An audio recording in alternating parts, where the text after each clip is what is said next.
Hello students, welcome to this video. So let's revise the political science, है ना। तो हम लोग फर्स्ट 2 चैप्टर्स को एक वीडियोस के माध्यम से करेंगे, क्योंकि ये दोनों चैप्टर्स आपस में जो है इंटर रिलेटेड है, ठीक है। और हमारा केवल और केवल रेफरेंस मटेरियल जो होगा वो NCERT होगा। अगर आपके अपने नोट्स भी है तो उसको भी सामने रख सकते हो। और हम लोग साथ ही साथ जो टॉपिक रिवाइज करेंगे उसके जो भी क्वेश्चंस पूछे जाते हैं, है ना, उसको भी हम लोग डिस्कस करते चलेंगे। तो अब बहुत ज़्यादा सोर्सेज पे डिपेंड नहीं रहना है। NCERT टेक्स्ट बुक और आप प्रैक्टिस के लिए जो ऑफिशियल सैम्पल क्वेश्चन पेपर है या फिर एडिशनल प्रैक्टिस पेपर है उसको आप देख सकते हो, ठीक है। और प्राइवेट पब्लिशर्स के क्वेश्चंस वगैरह देखोगे तो वो ठीक है, कुछ क्वेश्चंस आप वैरायटी देखने के लिए आप देख लेना, बट बहुत ज़्यादा सीरियसली नहीं लेना, क्योंकि कुछ उटपटांग भी क्वेश्चंस आपको देखने को उसमें मिलेंगे, ठीक है। और वीडियो का अगर जो लेंथ है वो अगर थोड़ा बड़ा होता है तो आप अपने स्पीड अपने अकॉर्डिंग जो है इसको बढ़ा करके भी देख लेना। और remember, this is just a revision, है ना, ये पढ़ने के तरीके नहीं है, रिविज़न स्मार्ट तरीके से कर रहे हैं हम लोग। So let's begin. First chapter है power sharing and then federalism. तो पावर शेयरिंग कहने का मतलब क्या है कि पॉलिटिकली अगर पावर शेयर नहीं किया जाए डिफरेंट ग्रुप्स के बीच में, अगर एक कंट्री है वो डाइवर्स है बहुत सारे मामले में, लैंग्वेज, कल्चर, रिलीजन और भी मामले में अगर डाइवर्स है, अगर वहाँ पे पावर शेयर ना किया जाए तो क्या कुछ देखने को मिलेगा नेगेटिव इम्पैक्ट, उसको हम लोग एग्जाम्पल के थ्रू सबसे पहले देखेंगे, जो हमारे बुक में मेंशन्ड है बेल्जियम और श्रीलंका के रूप में, है ना। और फिर उसके बाद वो हमें बताएगा कि भाई देखो इन 2 कंट्रीज़ में पावर शेयर नहीं हुआ तो क्या स्थिति था, और एक ने पावर शेयर करा डिफरेंट ग्रुप्स को ध्यान में रखते हुए, कंट्री के रियलिटी को ध्यान में रखते हुए, तो कितना वो बेहतर साबित हुआ। और किसी दूसरे एग्जाम्पल में देखेंगे यानी कि श्रीलंका में, कि अगर वहाँ पे रियलिटीज़ को इग्नोर किया गया, वहाँ के जो लीडर्स थे उन्होंने पावर शेयर नहीं करा, है ना, मेजॉरिटेरियनिज्म के साथ चले गए, तो उसका नुकसान श्रीलंका को कैसे भुगतना पड़ा, ठीक है। सो ये था चैप्टर का थोड़ा आइडिया। शुरू करते हैं हम लोग।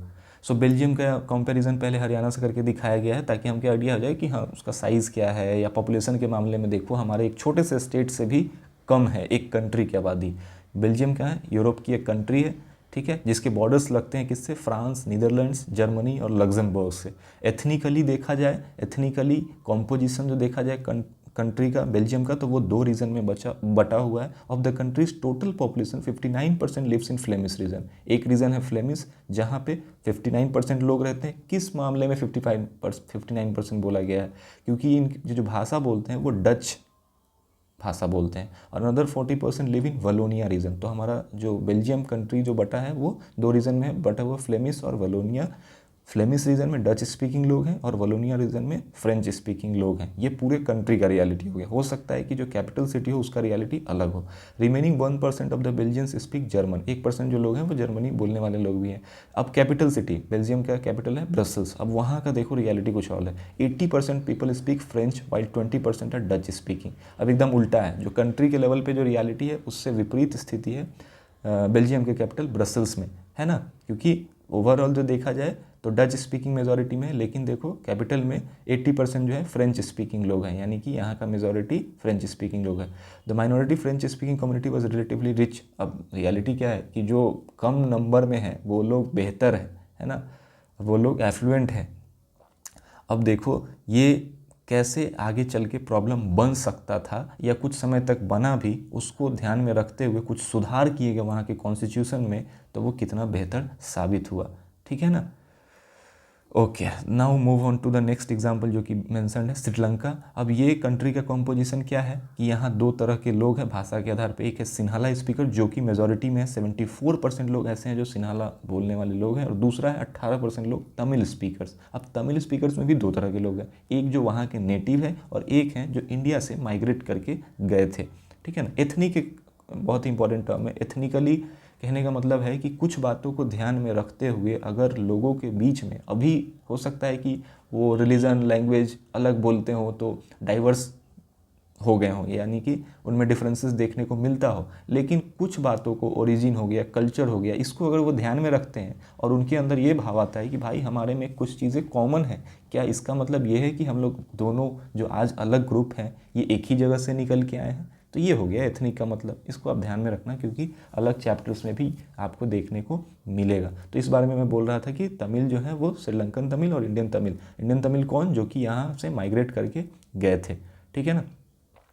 और रिलीजन वाइज देख लो, सिन्हाला स्पीकर्स और जो तमिल है वहाँ के लोग कैसे हैं। Most of the Sinhala speaking people are Buddhist, ठीक है, और most of the Tamils are Hindus और मुस्लिम्स, ठीक है।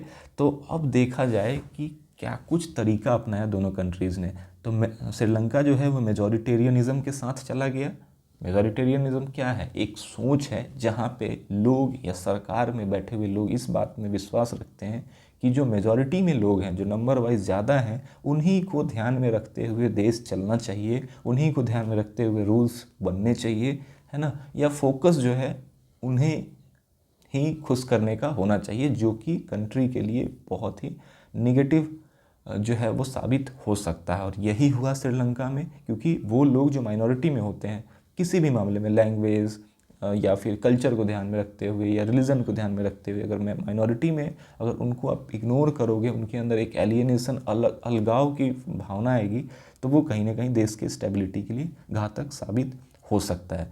अब देखो ये क्यों ऐसा हुआ, इसके भी कुछ रीज़न यहाँ पे मेंशन्ड है। देखो, in 1956 an act was passed to recognise Sinhala as the only official language. अब बताओ, बहुत सारे लोग हैं वहाँ जो और भाषा भी बोलते हैं, तमिल भाषा बोलते हैं, और आप देश का कुछ ऐसा नियम बनाते हो कि उससे लगे कि भाई देश की पहचान इसी वजह से। तो पहला काम 56 में क्या हुआ कि सिन्हाला को ऑफिशियल लैंग्वेज बना दिया गया, ठीक है। एक कॉन्स्टिट्यूशन नया बनाया गया, उसमें क्या चीज़ की बात हुई, stipulated that the state shall protect and foster Buddhism. और हमें ये बात पता है कि सिन्हाला स्पीकर्स कौन थे, बुद्धिस्ट थे। तो अब भाई देश में जो है बुद्धिज़्म को बढ़ावा दिया जाएगा, उन लोगों को प्रोटेक्शन के लिए नियम कानून बनेंगे।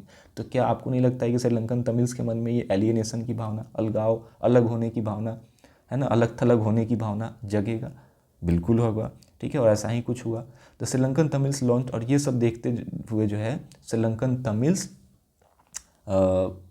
वो लोग विरोध करना शुरू किए, और लास्ट में अंततः क्या हुआ, सिविल वॉर की नौबत आ गई। सिविल वॉर क्या है, जब आपस में एक ही देश के लोग लड़ने लगे, है ना। अब एक समय पे बताओ, श्रीलंका जो सारे ही सोशल इंडिकेटर्स में अच्छे हुआ करते थे, नतीजतन क्या हुआ, सिविल वॉर की वजह से अब देश में स्टेबिलिटी रहेगी नहीं, तो डेवलपमेंट के काम रुक जाएंगे, हर मामले में देश पिछड़ने लगा, और यही देखने को मिला। अब देखो एकोमोडेशन इन बेल्जियम। अब बेल्जियम ने रियलिटी को समझा कि भाई हमारे यहाँ के लोग जो हैं, अलग भाषा बोलने वाले लोग हैं, एक मेजॉरिटी में एक माइनॉरिटी में है, ब्रसल्स कैपिटल का अलग ही रियलिटी है। इसको ध्यान में रखते हुए वहाँ के कॉन्स्टिट्यूशन में चेंजेस किए गए, ठीक है। तो कॉन्स्टिट्यूशन चेंजेस क्या किए, constitution prescribed the number of Dutch and French speaking minister shall be equal in the central government. अब जो देश में सरकार होगी वहाँ पे इस बात का ध्यान रखा गया है कि दोनों ही भाषा बोलने वाले लोग होंगे बराबर में, है ना, जहाँ तक रिप्रेजेंटेशन की बात है। फिर देखो, many powers of the central government have been given to state governments. अब वो सपोज करो कि फ्लेमिश रीजन में एक स्टेट गवर्नमेंट थी, वलोनिया रीजन में भी थी, और वहाँ पे भी पावर को शेयर किया गया कि भाई आप इस स्टेट में यहाँ के बेहतरी के लिए आपको पावर मिला है। हर जरूरी नहीं कि हर कुछ सेंट्रल गवर्नमेंट ही डिसाइड करेगी, आपको भी अपने पावर से, तो वहाँ के रीजन में क्या कुछ बेहतर होना चाहिए वहाँ के स्टेट की गवर्नमेंट को पता है। तो ये भी एक पावर शेयर। तो यहाँ पे हम लोग देख क्या रहे हैं कि पावर शेयर करने के फ़ायदे, तो एक जगह किया गया तो उसके फ़ायदे देखने को मिले, और एक जगह नहीं किया गया तो उसके नुकसान। फिर देखो, Brussels has a separate government in which both the communities have equal representation. The French speaking people accepted equal representation. अब देखो, दोनों जगह तो रियलिटी अलग था, तो एक जगह मान लो कि किसी के मन में आएगा कि कंट्री में हम लोग माइनॉरिटी में है लेकिन हमको बराबरी का हिस्सा मिल गया। अगर कैपिटल सिटी का बात किया जाए तो वहाँ पे दूसरा जो है वो माइनॉरिटी में है, तो वहाँ पे भी बराबरी का हिस्सा। इस तरीके से ये बैलेंस जो है कहीं ना कहीं सही साबित हुआ। अब देखो, एक और तरह से पावर शेयर किया गया, वो कम्युनिटी गवर्नमेंट, यानी कि कल्चर अलग हो सकता है कि भाषा अलग होने के बाद भी कुछ लोगों का रहन सहन तरीका, कुछ कल्चर अलग हो, इस बात का भी ध्यान रखते हुए कम्युनिटी लेवल पे चीज़ों को मैनेज करने का अधिकार दिया गया, ताकि इससे भी जो है उन लोगों को लगे कि हम लोगों को ऑटोनॉमी है, फ्रीडम है, ठीक है। अब देखो, इतना अच्छा सब कुछ साबित हुआ कि जब बात आई यूरोपियन यूनियन बनने की, तो यूरोपियन यूनियन जब बना तो उसके जो हेडक्वार्टर हैं उसको कहाँ रखा गया, बेल्जियम की जो कैपिटल है ब्रसल्स में रखा गया, ठीक है। और इसलिए भी आज एक इम्पॉर्टेंट कंट्री है बेल्जियम यूरोप का, और बहुत कुछ वहाँ से चीज़ें कंट्रोल होता हुआ दिखता है, इसलिए कॉकपिट ऑफ द यूरोप के नाम से भी जाना जाता है बेल्जियम, ठीक है। अब देखो श्रीलंका से हमें क्या सीखने की मतलब क्या कुछ सीख सकते हैं कि वहाँ पे पावर शेयर नहीं किया गया तो वो कितना ज़्यादा खतरनाक साबित हुआ। In Belgium the leaders have realised that the unity of the country is possible only by protecting the feeling and interest of the different communities. यानी कि उन्होंने रियलिटी को समझा कि भाई देश की ये ज़रूरत है, पावर शेयर करना पड़ेगा, डिफरेंट ग्रुप्स हैं, उन्हें अगर ये बात आगे अलग होने की तो कहीं ना कहीं कंट्री के स्टेबिलिटी के लिए सही नहीं है। अब वाई पावर शेयरिंग डिज़ायरेबल, तो ये सब इतना डिस्कशन एग्जाम्पल के बाद हमें समझ में आ गया कि पावर शेयर करना इसलिए ज़रूरी है क्योंकि वो देश के स्टेबिलिटी को मेंटेन करके रखता है। Firstly power sharing is good because it helps to reduce the possibility of conflict. लोगों में कॉन्फ्लिक्ट नहीं होगा तो देश में स्टेबिलिटी बनी रहेगी, वायलेंस नहीं होगा, स्टेबिलिटी बनी रहेगी, ठीक है ना। जो एक सरकार है वो अत्याचारी नहीं बनेगा। Tyranny of the majority not just oppressive for the minority. Short term में तो लगेगा कि अरे भाई जो लोग मेजॉरिटी में उनके बेसिस पे देश चल रहा है, लेकिन एक समय आएगा जब उन्हें भी इसका नुकसान भुगतना पड़ेगा, ठीक है। अब दूसरा जो है power sharing is a very spirit of democracy. Power sharing इसलिए भी ज़रूरी है क्योंकि डेमोक्रेसी का एक फीचर ही है कि भाई पावर शेयर करना पड़ेगा।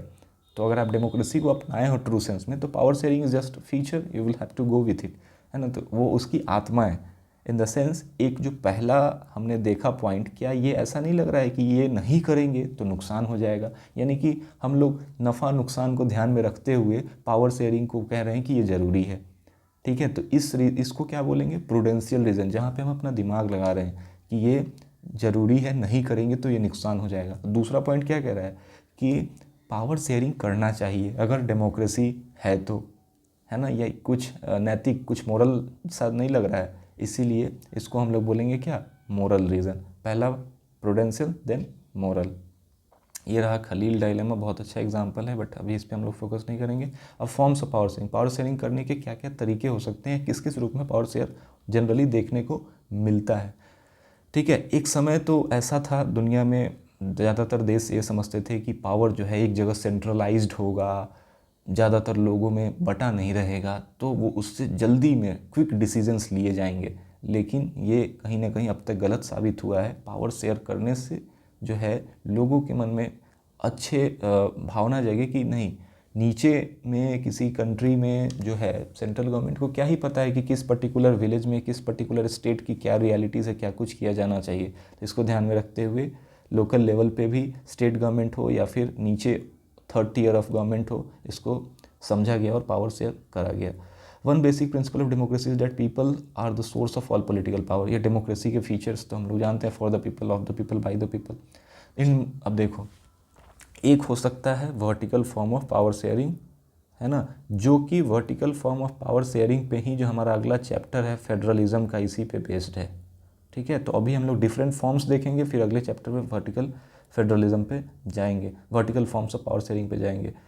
Power sharing is shared among different organs of government. सही बात है, हम लोग पहले भी पढ़े हुए हैं लोअर क्लासेस में कि डिफरेंट ऑर्गन्स होते हैं, लेजिस्लेचर, एग्जीक्यूटिव, जुडिशियरी। ये क्या है, ये horizontal forms of power sharing है, लेजिस्लेचर, एग्जीक्यूटिव एंड जुडिशियरी। तो ये इंडिया में भी देखने को मिलता है ना। देन देखो, power can be shared among governments at different level. ये हो गया हॉरिजॉन्टल। अब वर्टिकल में क्या होता है कि भाई ऊपर में सेंट्रल गवर्नमेंट है, इसके नीचे में स्टेट गवर्नमेंट है, इसके नीचे में पंचायती राज है, लोकल सेल्फ गवर्नमेंट है। तो आपको नहीं लग रहा है कि हम लोग नीचे की तरफ आ रहे हैं एक ही फॉर्म के अंदर, और यहाँ पे अलग था, है ना, डिफरेंट ऑर्गन था। तो इस डिफरेंट लेवल पे भी पावर को शेयर किया जा सकता है, सेंट्रल यानी कि यूनियन गवर्नमेंट, फिर अगर कम से कम तो दो जगह तो दिखता ही है अगर vertical form of power sharing हो तो, स्टेट गवर्नमेंट्स हो गया, और अपने यहाँ थर्ड टीयर भी है जो कि हम लोग अगले चैप्टर में देखेंगे, ठीक है।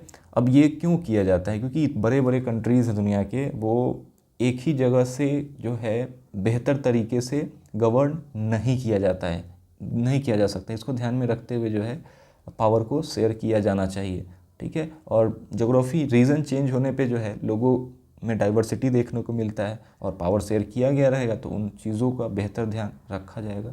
थर्ड है, पावर में ऑल्सो भी shared among different social groups. जैसा कि हमने देखा किस में, बेल्जियम में, थर्ड टियर ऑफ गवर्नमेंट जी था ना, कम्युनिटी गवर्नमेंट। पहला क्या था, देश के लिए सेंट्रल गवर्नमेंट थी, फिर डिफरेंट रीजन में वलोनिया और फिलमिस में स्टेट गवर्नमेंट्स थी, और वहाँ के अलग जो कम्युनिटी थे, एक लैंग्वेज के अंदर भी बहुत सारे लोग अगर कुछ मामले में अलग थे तो उससे भी ध्यान में रखते हुए कम्युनिटी गवर्नमेंट देखने को मिला बेल्जियम में। अपने यहाँ भी देखो ट्राइबल लोगों के लिए कुछ फ्रीडम होता है ना अपनी चीज़ों को गवर्न करने के लिए।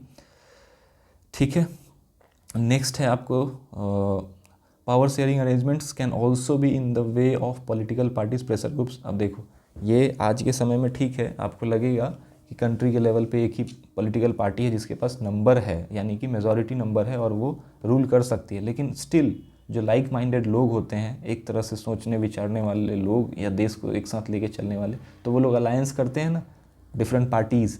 तो वो एक तरह से क्या है, डिफरेंट पार्टीज़ ये भी तो बताता है कि वो किस पर्टिकुलर ग्रुप को रिप्रेजेंट कर रहा है। ऐसा होना नहीं चाहिए, बट ये तो रियलिटी है कि कुछ पॉलिटिकल पार्टीज़ जो हैं कुछ लोगों को प्रमोट करती है, उनके इंटरेस्ट को ध्यान में रखते हुए आवाज़ उठाती है। तो अगर उन लोगों को भी सरकार का हिस्सा बनने का मौका मिलता है तो ये भी तो एक तरह का पावर शेयरिंग ही हुआ।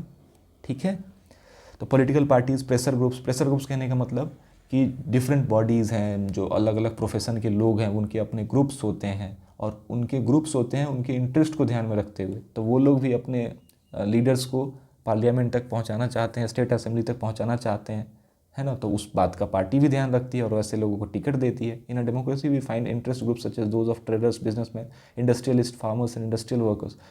ठीक है, ताकि उन लोगों के समाज में भी या उस कम्युनिटी में भी, बिजनेस कम्युनिटी है या बाकी फार्मर्स की कम्युनिटी है, वहाँ के लोग भी अगर पहुँचेंगे कहाँ, गवर्नमेंट के अंदर, तो उनके अंदर लगेगा कि हम सबका भी रिप्रेजेंटेशन है। ठीक है, तो हमने देखा कि क्यों पावर शेयरिंग डिज़ायरेबल है, why power sharing is desirable. दोनों रीजंस, मोरल और प्रूडेंशियल में नफ़ा नुकसान देखा हमने, और मोरल में देखा कि डेमोक्रेसी अगर आप अपनाते हो तो उसकी आत्मा है, उसको आप निकाल नहीं सकते हो कि पावर शेयरिंग नहीं करेंगे और डेमोक्रेसी भी रहेंगे। जी नहीं, ये आप करो, ये काम अच्छा है, तो वो दूसरा उसका आउटकम है। ठीक है, नेक्स्ट है फेडरलिज्म। तो इसको हम लोग अगली वीडियोज़ में करेंगे, वीडियोज़ थोड़ा लंबा हो रहा है तो इसको आप हाई स्पीड पे भी देख सकते हो।